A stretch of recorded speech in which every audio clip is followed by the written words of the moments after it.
Hi guys, তোমরা কেমন আছো? আশা করি সবাই ভালো আছো, সুস্থ আছো। দেখো আমি আজকে কী নিয়ে এসেছি তোমাদের সামনে। এগুলো কিন্তু কেউ গুলি মনে করো না, এগুলো কিন্তু অ্যাকচুয়ালি হলো আর মাছের ডিম কিন্তু এরকম গুলির মতন দেখতে হয়, আর দেখতে কত সুন্দর হয় বলো। আমি কিন্তু ধুয়ে বেছে একদম পরিষ্কার করে রেখে দিয়েছি। তারপর দেখো এখানে কিন্তু আমি পেঁয়াজ দুরকম ভাগে কেটে নিয়েছি, একটা একটু পাতলা, একটা একটু মোটা করে।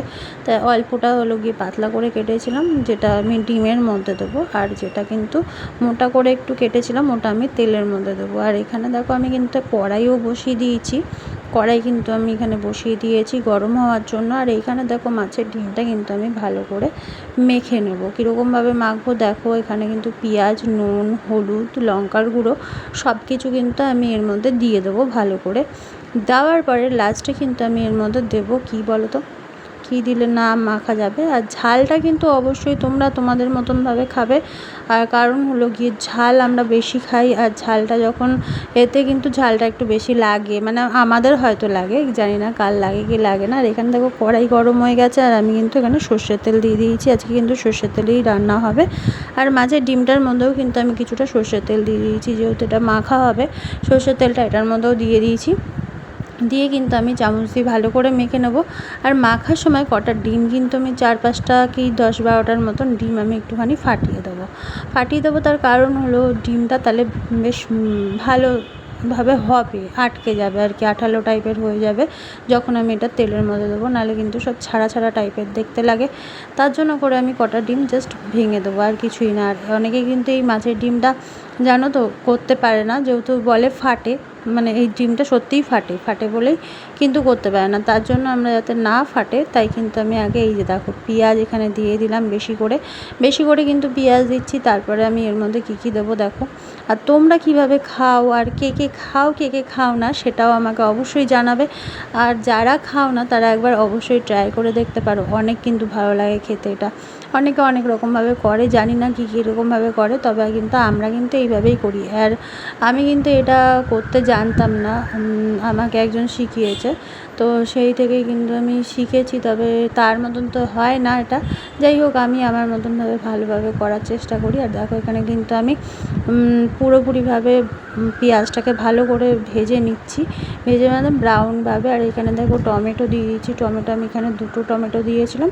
টমেটোটাও কিন্তু আমি এর মধ্যে গ্রেভিটা ভালো করে নেবো আগে, টমেটো পেঁয়াজ দিয়ে। আর এর মধ্যে কিন্তু ভালো করে ভেজে নিই, তারপরে কিন্তু আমি মাছের ডিমটা এর মধ্যে দেবো। আর আগেই তো দেখলে তোমরা ওটা ম্যারিনেট করে রেখে দিলাম সব কিছু দিয়ে। আর এখানে দেখো ভালো করে কিন্তু ভাজা হয়ে গেছে, সব কিন্তু নরম হয়ে গেছে সুন্দরভাবে, দেখতে পাচ্ছ।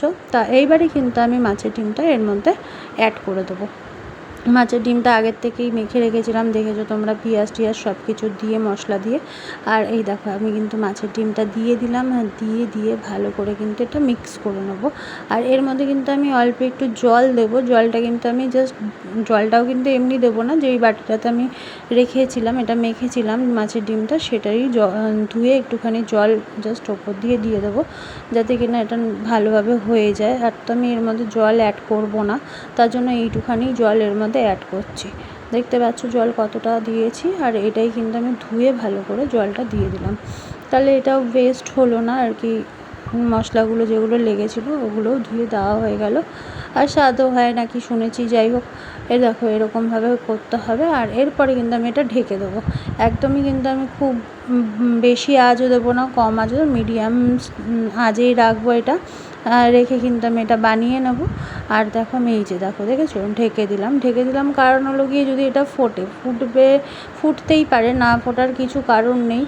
আর এই দেখো হয়ে এসছে, কীরকমভাবে হয়েছে দেখতে পাচ্ছ, আস্তে আস্তে কিন্তু সব নরম হয়ে একদম মিক্স হয়ে গেছে। তোমরা যেমন পাতুরি খাও কি না জানি না, যে কোনো জিনিসের পাতুরি, মাছের পাতুরি বা কোনো কিছুর পাতুরি যেমন করা হয়, চিংড়ি মাছের পাতুরি আমরা যেমনভাবে করি কড়াইতে, ঠিক কিন্তু সেরকমভাবে এটা করা হয়েছে। আর দেখো শক্ত হয়ে গেছে, দেখেছো, হওয়ার পরে কিন্তু ডিমগুলো এরকম শক্ত হয়ে যায়, তখন কিন্তু আর নরম থাকে না, যেরকম দেখেছিল নরম থাকে, যেমন মাছের ডিমও তাই হওয়ার পরে শক্ত হয়ে যায়, তেমনি কিন্তু এইটাও শক্ত হয়ে গেছে। আর হওয়ার পরে দেখো ঠিক দেখতে এরকম লাগছে, কত সুন্দর লাগছে বলো তো দেখতে, পুরো গোল গোল ডিমগুলো আর পুরো গুলির মতন দেখতে।